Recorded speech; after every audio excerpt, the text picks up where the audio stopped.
Bonjour à tous, pendant un an je vais vous présenter un film par jour, soit 366 films dans l'année. Aujourd'hui on est au 148e film, Belfast.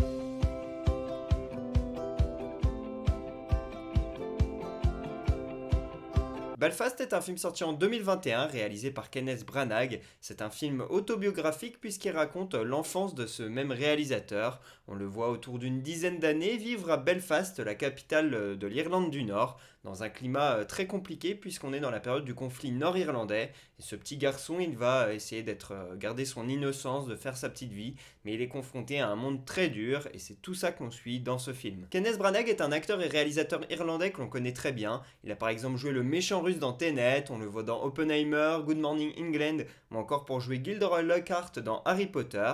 À la réalisation, il a fait des films comme Henry V ou encore Thor, et puis dernièrement, il a adapté les films de Agatha Christie avec Le Crime de l'Orient Express, Mort sur le Nil et Mystère à Venise, des films dans lesquels il joue lui-même Hercule Poirot. Le petit garçon que l'on voit dans ce film, il est joué par Jude Hill, que l'on voit également dans Mystère à Venise. Je ne serais pas étonné qu'on le voit régulièrement dans les prochains projets de Kenneth Branagh justement. Pour jouer le père de ce petit garçon, on a Jamie Dornan qui est connu pour 50 nuances de Grey, et la mère est jouée par Caitriona Balfe qui est connue pour avoir joué dans Outlander, le rôle de Claire Foster qui lui a permis d'obtenir 4 nominations au Golden Globe. Belfast a été nommé à 7 reprises aux Oscars tout comme au Golden Globe, il est reparti avec une récompense de chaque instance, c'est pour le scénario de Kenneth Branagh à chaque fois, et le film a été un beau succès, le budget est de 12 millions de dollars environ, il en a rapporté à peu près 50 millions au box-office, donc c'est carrément rentable, et ce qu'il faut noter c'est que ce film est en noir et blanc et ça ajoute quelque chose de poétique à ce film.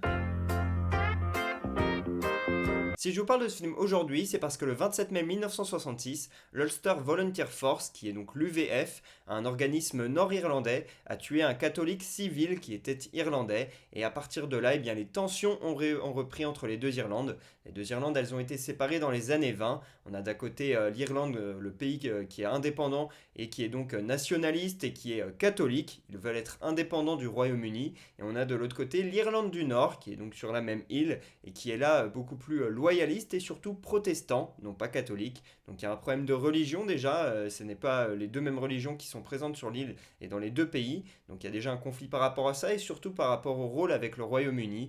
L'Irlande du Nord veut rester dans le Royaume-Uni, là où l'Irlande veut être indépendante. Et donc dans les années 20, ça a été séparé, mais il y a toujours eu des tensions dans l'histoire entre ces deux Irlandes. Et à la fin des années 60, ça a vraiment repris énormément à partir de ce conflit-là, à partir de ce qu'a fait l'UVF en 1966, en ce 27 mai. Et on va dire que les tensions se sont un petit peu calmées depuis les années 2000, mais ça reste quand même assez tendu. Je vous conseille de vous renseigner encore un peu plus pour mieux comprendre cette situation très complexe. Parmi les événements les plus tragiques liés à ce conflit, on a par exemple le Bloody Sunday qui a eu lieu le 30 janvier 1972.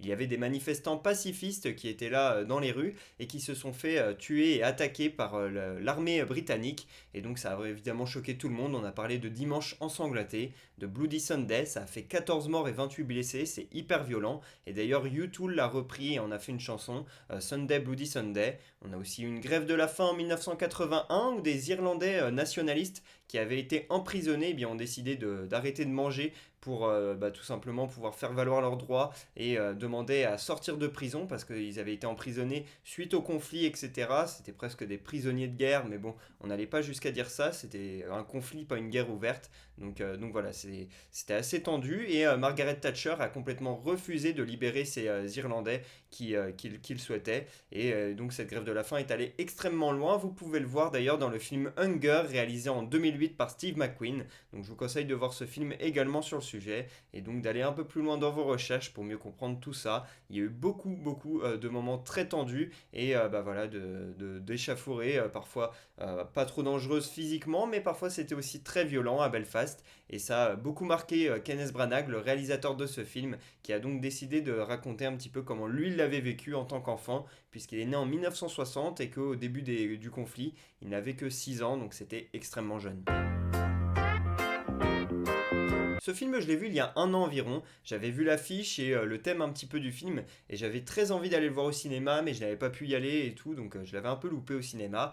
Mais il est très vite sorti sur MyCanal et donc j'ai pu le regarder comme ça. Et ça a été, voilà, j'ai regardé tout seul dans mon appart tranquillement. Et ça a été une vraie belle découverte. J'ai beaucoup aimé l'image et le côté noir et blanc qui ajoute beaucoup de poésie. Et on a quelque chose de très beau visuellement qui contraste avec la violence des conflits et du monde très hostile dans lequel grandit cet enfant. Et donc j'aime bien ce contraste entre déjà l'image qui est belle et l'innocence de cet enfant opposée à la violence des conflits nord-irlandais.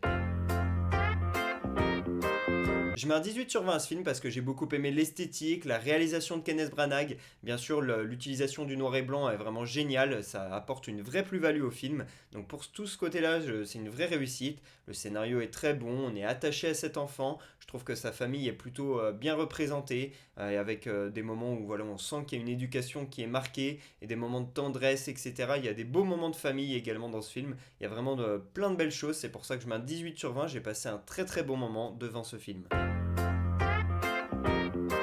Première anecdote, Kenneth Branagh il a écrit ce film sous les conseils de son ami acteur John Sessions, qui joue ici dans son dernier film puisqu'il est décédé en 2020. Deuxième anecdote, Kenneth Branagh il voulait des scènes très spontanées et naturelles, du coup entre deux prises, il laissait la caméra allumée pour voir comment se comportait Jude Hill. Il n'était pas au courant que la caméra était restée allumée, donc il se baladait, il faisait sa petite vie, s'amusait, et ça faisait des scènes très jolies, très poétiques et surtout naturelles et spontanées comme le voulait Kenneth Branagh. Il a pu en garder quelques-unes dans le montage final. Troisième anecdote, le film il a été tourné à Belfast, là où a grandi Kenneth Branagh, et justement il y a Ciarán Hinds qui joue Pop dans ce film, qui a grandi à quelques mètres, à quelques rues de Kenneth Branagh, mais ils ne se connaissaient pas, ils se sont découverts ensuite grâce au cinéma, et d'ailleurs l'équipe du film, une grande partie des techniciens nous vient de Belfast également. Voilà pour ce 148e épisode d'Un jour un film. J'espère que je vous aurai donné envie de regarder Belfast. Pour ma part, je vous dis à demain pour parler du 149e film de l'année. Et pour que vous sachiez de quel film on va parler, un petit indice, côté aveugle. Dites-moi en commentaire quel film on va parler. À demain.